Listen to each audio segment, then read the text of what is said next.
usaha emas. Oh, iya. Nah, gimana nih? Artinya apakah itu bagian dari salah satu bentuk terlibatnya TPPU juga di usaha emas perhiasan milik SD sendiri? Ya, terima kasih untuk teman-teman. Harusnya pihak penyidik Kejaksaan Agung pidana khusus itu sudah menemukan ya, apakah ada kaitan atau tidak ada kaitan antara SD Gold itu brandednya toko emasnya Sandra Dewi dengan aliran uang yang didapat oleh suaminya. Harusnya sudah dapat itu mereka, karena lumayan waktunya sudah hampir sebulanan ya dari sejak toko emas itu digaungkan atau dikumandangkan oleh publik, oleh netizen plus 62. Kalau ukuran untuk tracing atau orang yang mencari informasi, seharusnya itu dalam tempo seminggu sudah dapat, rata-rata sudah dapat gitu. Apalagi kalau sudah terlibat PPATK ya, untuk menelusuri itu, kami yakin bahwa itu semakin mudah kan. PPATK kemarin sudah menjanjikan sudah ikut dalam proses kasus-kasus ini. Harapan kita itu bisa mendeklir dan atau membersihkan atau menyatakan bahwa bisnis emas itu terkait atau tidak terkait terhadap suami atau uang suaminya dalam pada kasus PT Timah ini. Memang publik merasa tertantang untuk mengetahui hal itu begitu. Nah, tapi sejauh ini perlu juga nggak sih artinya disita dulu gitu? Karena kan ini baru diduga ya, kalau memang ada keterkaitan soal terkait TPPU-nya. Kalau idealnya diblokir atau disita itu bisa saja, atau memang sudah dijadikan target atau sudah dikaji oleh pihak penyidik bisa saja juga gitu.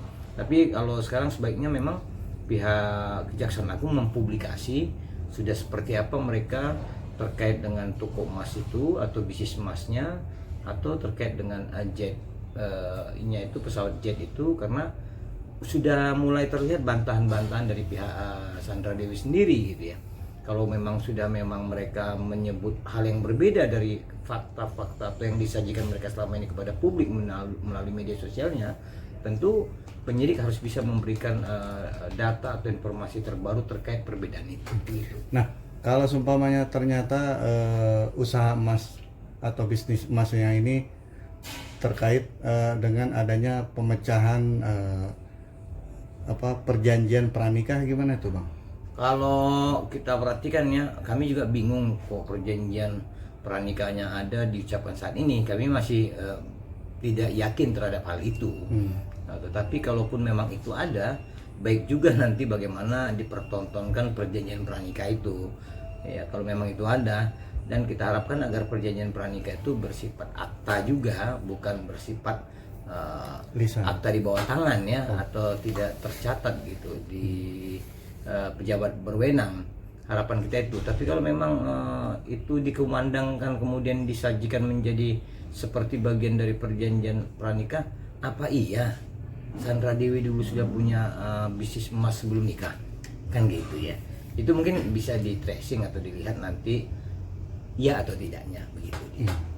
Bang, katanya ada info katanya Jenderal Bintang 4 yang terlibat kasus Komite Timah. Inisialnya Abang. Kalau kami sebut sebenarnya yang diduga terlibat itu Jenderal Bintang 4 inisialnya B, dan dia nanti teraliri atau terkonsolidasi walau pendek waktunya terhadap selebriti A, mungkin gitu ya informasinya. Kami yakin itu ada, dan memang mau tidak mau, suka tidak suka, orang-orang di dunia timah khususnya di Bangka Belitung sana paham dan yakin orang itu ada. Jenderal B itu memang ada kok. Memang dia ikut bermain di balik permainan tambang timah selama ini. Begitu dia. Tapi Bapak juga terlibat juga kan, Bang?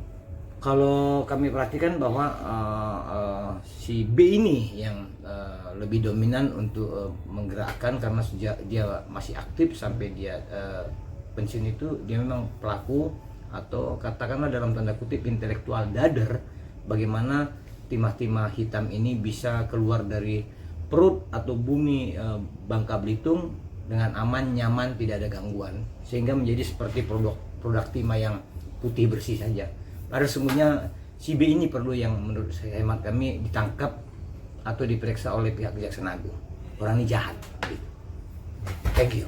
Tapi penanganan kenapa begitu lama bang ya dari pihak kejaksaan, hampir 40 hari Udah 40 hari ya. lebih ya.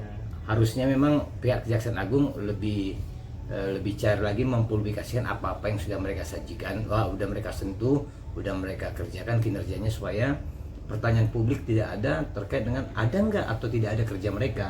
Sayang juga kalau keberanian mereka selama ini membongkar kasus 271 triliun ini menjadi tidak baik hanya karena mereka tidak rajin untuk mempublikasikan apa pekerjaan mereka. Saran kita, Pak Jaksa Agung dikerahkan lagi anak buahnya untuk mensosialisasikan pekerjaannya, kinerjanya terkait dugaan tindak pidana korupsi 271 triliun tambang timah ini. Begitu nih. Oke. Ada perlu pengembangan lagi nggak sih bang dalam kasus pemeriksaan kasus timah ini bang? Kami juga sedang menunggu, harapan kita pihak Kejaksaan Agung menemukan hal-hal berbeda yang baik yang bisa untuk membongkar kejahatan-kejahatan ini lebih cepat dan lebih tuntas. Terima kasih.